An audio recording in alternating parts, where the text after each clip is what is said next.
కవిత BJP మీద కీలక ఆరోపణలు చేశారు. ఈ రాష్ట్రానికి అన్యాయం చేసింది బీజేపీ. కేంద్రం ఈ రాష్ట్రాన్ని పట్టించుకోలేదు, అడుగడుగున అన్యాయం చేస్తూనే ఉంది. ఆ కవిత గారికి ఒక మాట చెప్పదలుచుకున్నాను. ముందు అన్నని, తర్వాత బావని, సొంత తండ్రిని. 10 ఏళ్ళు ఎట్లెట్లా ఏమేం జరిగిందో ఇంట్లో కూర్చొని మొత్తం లెక్కలు పంచాదులు వాళ్ళ కుటుంబ లెక్కలు మొత్తం అంతా చూసుకోవాలి.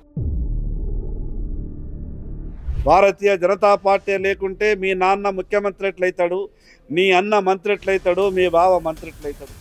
ఆ రోజు లింగడని 2 పార్లమెంటు సభ్యులు మాత్రమే టీఆర్ఎస్ పార్టీకి. మనతో పాటు బీజేపీ ఎమ్మెల్యే పాయల్ శంకర్ గారు మాట్లాడదాం. ఎలా నడుస్తున్నాయి సెషన్స్? ఒక పక్క బీఆర్ఎస్ లేదు, మీరున్నారు, అధికార కాంగ్రెస్ పార్టీ ఉంది. ఏమంటారు మీ సెషన్స్ మీద, అధికార పార్టీ తీసుకునే నిర్ణయాల మీద, జీవోల మీద? ప్రభుత్వం మారింది కేవలం ఈ రాష్ట్రంలో. పాలసీలు మాత్రం గతంలో టీఆర్ఎస్ పార్టీ ఏ రకంగా వ్యవహారం చేసిందో ఈనాడు కాంగ్రెస్ పార్టీ కూడా అదే పంతానించుకొని ప్రయాణం చేస్తున్నది. ఏ తెలంగాణ రాష్ట్రం వస్తే మా బతుకులు బాగుపడతాయని ఉద్యోగులు, నిరుద్యోగులు, విశ్రాంత ఉద్యోగులు, ఈ తెలంగాణ ప్రజలు కలలు కన్నారో ఎవరి సమస్య పరిష్కారం అయితలేదు. ఒక పక్క మిగులు బడ్జెట్తో బయటపడ్డటువంటి తెలంగాణ రాష్ట్రం 8.5 లక్షల కోట్ల అప్పు దోబిలో కూరుకుపోయినా ఉద్యోగులకు జీతాలు లేవు, ఉద్యోగులు జమ చేసుకున్నటువంటి వాటికి వాళ్ళకు చెల్లింపులు లేవు, రిటైర్డ్ ఉద్యోగులకు వాళ్ళు జమ చేసుకున్నటువంటి వాళ్లకు ఏం చెల్లింపులు లేవు. ఈరోజు ప్రభుత్వంలో ఉద్యోగం బాధ్యత నిర్వహించి పదవి విరమణ తర్వాత పిల్లల పెళ్లిలకు మిగతా అవసరాలకు మేము జమ చేసుకున్నటువంటి డబ్బు మాకు కావాలనంటే ఈరోజు వీళ్ళు ఏమంటారు, గత పాలకుల పాపం మేమెందుకు చెల్లించాలంటున్నారు. ఈ రకంగా ఇప్పటికే 40 నుంచి 50 మంది విశ్రాంత ఉద్యోగులు ఈరోజు మరణించారు. ఇంకెంతమంది మరణిస్తే ఈ ప్రభుత్వం కనకరిస్తుందో మాకు అర్థమవుతలేదు. మేము అందుకే ఉద్యోగుల పక్షాన వాళ్ళకు పడుతున్నటువంటి వాళ్ళ బాధల గురించి ఈరోజు అసెంబ్లీలో మేము చర్చించినాం. వెంటనే వాళ్లకు ఉన్నటువంటి ఇబ్బందుల్ని తొలగించాలని మేము డిమాండ్ చేస్తాం. ఈ ప్రభుత్వం అసెంబ్లీ కేవలం పెట్టాలి కాబట్టి పెట్టేటటువంటి ప్రయత్నం చేస్తూ ఉన్నది. కొత్త సీసాలో పాత సారా అన్నట్టు టీఆర్ఎస్ ప్రభుత్వానికి కాంగ్రెస్ ప్రభుత్వానికి ఎక్కడా కూడా తేడా లేదు. ఉన్నటువంటి నియోజకవర్గ సమస్యలు సభ దృష్టికి తీసుకొచ్చి వాటి సమస్యకు పరిష్కారం ఏమన్నా దొరుకుతుందేమని మేము అసెంబ్లీలో ప్రస్తావించే ప్రయత్నం చేస్తే అక్కడ ఉన్నటువంటి స్పీకర్ గారు ప్రభుత్వ పెద్దల ఆదేశంతో మాకు మైక్ ఇచ్చేటటువంటి పరిస్థితి లేదు. అందుకే ఈ ప్రభుత్వాన్ని డిమాండ్ చేస్తున్నాం. సభలో అందరికీ సమానంగా అవకాశాలు ఇవ్వాలి. సభలో ఈ రాష్ట్ర సమస్యలు చర్చకు రావాలి. చర్చకు వచ్చిన వెంటనే వారి పరిష్కారం కొరకు ప్రభుత్వం చర్యలు తీసుకోవాలి. కానీ ఆ రకమైనటువంటి పరిస్థితి కనిపిస్తలేదు. కేవలం తూతూ మంత్రంగా ప్రభుత్వం నుంచి సరి అయిన రీతిలో సమాధానం లేదు.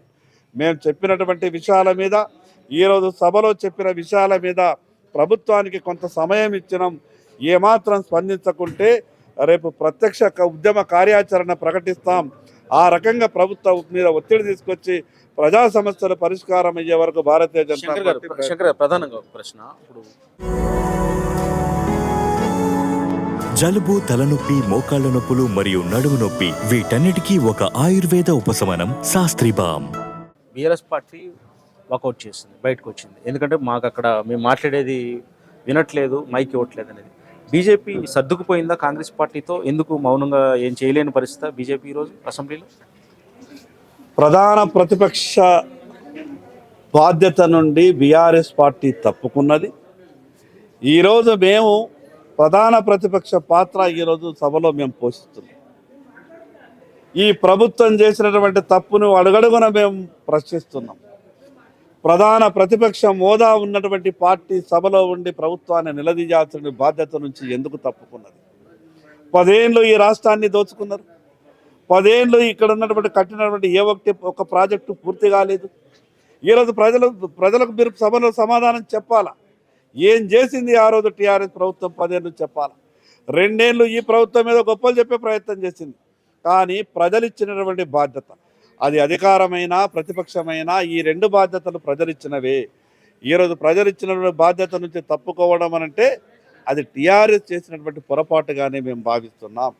ఈరోజు ప్రజలు సభకి వెళ్ళమని పంపారు, సభలో ప్రభుత్వాన్ని నిలదీయమన్నారు, సభలో ఈ రాష్ట్ర సమస్యల్ని గురించి చర్చించమని చెప్పారు. కానీ ఇళ్లల్లో ఉండి ఆఫీసులలో ఉండి చర్చ చేయమని ఈరోజు ప్రజలు మమ్మల్ని ఎన్నుకోలేదు. ప్రజలు ఎన్నుకున్న తెలంగాణ ప్రజలు మిమ్మల్ని మా ప్రతినిధులుగా శాసనసభకు పంపిస్తున్నాం, మా సమస్యల గురించి గొంతెత్తండి, ఈ రాష్ట్ర భవిష్యత్తు బాగు చేయండి అని తెలంగాణ ప్రజలు మమ్మల్ని అసెంబ్లీకి పంపారు. గొంతెత్తండి అని ప్రజలు పంపించారు, ఓటర్లు పంపించారు. గొంతెత్తే అవకాశం ఉందా అసెంబ్లీలో ఈరోజు? కాంగ్రెస్ ఎంత మా గొంతు నొక్కే ప్రయత్నం చేస్తున్నా మేము మా ప్రయత్నం ఎక్కడా కూడా మేము విరమించుకోలేదు. ఈ ప్రభుత్వాన్ని నిలదీస్తున్నాం.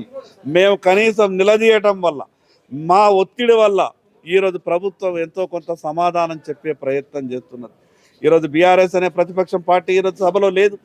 ఈరోజు భారతీయ జనతా పార్టీ కదా ఈ రాష్ట్రంలో కాంగ్రెస్ పార్టీ చేస్తున్నటువంటి ఆగడాలు కావచ్చు, సభలో వాళ్ళు మాట్లాడుతున్నటువంటి తీరుని గొంతెత్తి మాట్లాడుతున్నది భారతీయ జనతా పార్టీ కదా. అందుకే భవిష్యత్తులో ఈ రెండు పార్టీలు, కాంగ్రెస్ పార్టీ, టీఆర్ఎస్ పార్టీ భవిష్యత్తులో తెలంగాణ రాష్ట్ర శాసనసభలో వచ్చేసారి కనుమరుగవడం ఖాయం. మండలిలో కవిత బీజేపీ మీద కీలక ఆరోపణలు చేశారు. ఈ రాష్ట్రానికి అన్యాయం చేసింది బీజేపీ, కేంద్రం ఈ రాష్ట్రాన్ని పట్టించుకోలేదు, అడుగడుగున అన్యాయం చేస్తూనే ఉంది ఈ కొత్త రాష్ట్రం ఏర్పడిన దగ్గర నుంచి అంటున్నారు. మీ సమాధానం ఏంటి బీజేపీ ఎమ్మెల్యే? ఆ కవిత గారికి ఒక మాట చెప్పదలుచుకున్నా. ముందు అన్నని, తర్వాత బావని, సొంత తండ్రిని 10 ఏళ్ళు ఎట్లెట్లా ఏమేం జరిగిందో ఇంట్లో కూర్చొని మొత్తం లెక్కలు పంచాదులు వాళ్ళ కుటుంబ లెక్కలు మొత్తం అంతా చూసుకోవాలి. ఎవరెవరికి ఎంతెంత దేంట్లో తేడాలు వచ్చినాయి ఆ లెక్కలని చూసుకున్న తర్వాత వాళ్ళ లెక్కల గురించి మాట్లాడుకోవాలి. ఈరోజు వాళ్ళ తండ్రే కదా దేశ ప్రధానమంత్రి నరేంద్ర మోడీ గారిని తెలంగాణ రాష్ట్రానికి పిలిచి 1,00,000 మంది ముందర కేసీఆర్ గారు మాట్లాడిన మాటలు ఒక్కసారి కవిత గారికి నేను గుర్తు చేస్తా. నా రాజకీయ జీవితంలో, ఇవి నేను అంటున్న మాటలు కాదు, గౌరవ కేసీఆర్ గారు అన్న మాటలు ఆరు, నా రాజకీయ జీవితంలో ప్రధానమంత్రి నరేంద్ర మోడీ లాంటి గొప్ప నాయకుడిని నేను చూడలేదన్నారు. అవినీతి లేని ప్రభుత్వం కేంద్రంలో ఇంత గొప్పగా నేనెప్పుడు చూడలేదన్నాడు. తెలంగాణకు మీరు చేస్తున్నటువంటి సాయానికి 2 చేతులు జోడించి నమస్కరిస్తూ చెప్తున్నా అని అన్నాడు. ఆ మాటలు కవిత గారి తండ్రి కేసీఆర్ గారు 1,00,000 మంది తెలంగాణ సభలో పెట్టినప్పుడు మాట్లాడినటువంటి మాటలు. మరి ఈరోజు కవిత 10 ఏళ్ల తర్వాత, 12 ఏళ్ల తర్వాత అధికారం కోల్పోయిన తర్వాత భారతీయ జనతా పార్టీ తెలంగాణ రాష్ట్రానికి అన్యాయం చేసిందంటే ఈ రాష్ట్ర ప్రజలు నమ్మరు. ఇంకొక విషయం ఆలోచించాలా, భారతీయ జనతా పార్టీ లేకుంటే మీ నాన్న ముఖ్యమంత్రి ఎట్లయితాడు, నీ అన్న మంత్రి ఎట్లయితాడు, మీ బావ మంత్రి ఎట్లయితాడు. ఆ రోజు లింగడని 2 పార్లమెంటు సభ్యులు మాత్రమే టీఆర్ఎస్ పార్టీకి. కేసీఆర్ గారు ఎక్కడ ఉన్నదో తెలియదు, కానీ భారతీయ జనతా పార్టీ తెలంగాణ బిడ్డలు అమరులైతున్నారు. 1,200 మంది అప్పటికే ఆహుతి అయ్యారు. వాళ్ళ ఆత్మను శాంతి కావాలి, తెలంగాణ బాగుపడాలని ఆ రోజు భారతీయ జనతా పార్టీ ముందుకొచ్చి మద్దతు ఇచ్చిన కారణంగానే తెలంగాణ రాష్ట్రం వచ్చింది. అందుకు భారతీయ జనతా పార్టీ ఈ రాష్ట్రానికి ఏం చేసిందో తెలుసుకొనే మొన్న జరిగినటువంటి పార్లమెంట్ ఎన్నికల్లో తెలంగాణ ప్రజలు 8 మంది పార్లమెంటు సభ్యుల్ని గెలిపించారు. అందుకు వాళ్ళ కుటుంబంలో ఉన్నటువంటి సమస్యల్ని, అది రాష్ట్ర రాజకీయ సమస్యగా, దేశ రాజకీయ సమస్యగా కవిత గారు మాట్లాడితే తెలంగాణ ప్రజలు నమ్మరు. మొత్తానికైతే బీజేపీ ఎమ్మెల్యే పాయల్ శంకర్ గారు ఒకటే చెప్తున్నారు, ప్రధాన ప్రతిపక్ష పాత్ర పోషించాల్సిన బీఆర్ఎస్ వాకౌట్ చేసింది, మేము ప్రభుత్వాన్ని నిలదీస్తున్నాం, అసెంబ్లీలో ప్రజా సమస్యలపై పోరాటం చేస్తుంది అంటున్నారు. శేష విపి దేశం, అసెంబ్లీ, హైదరాబాద్.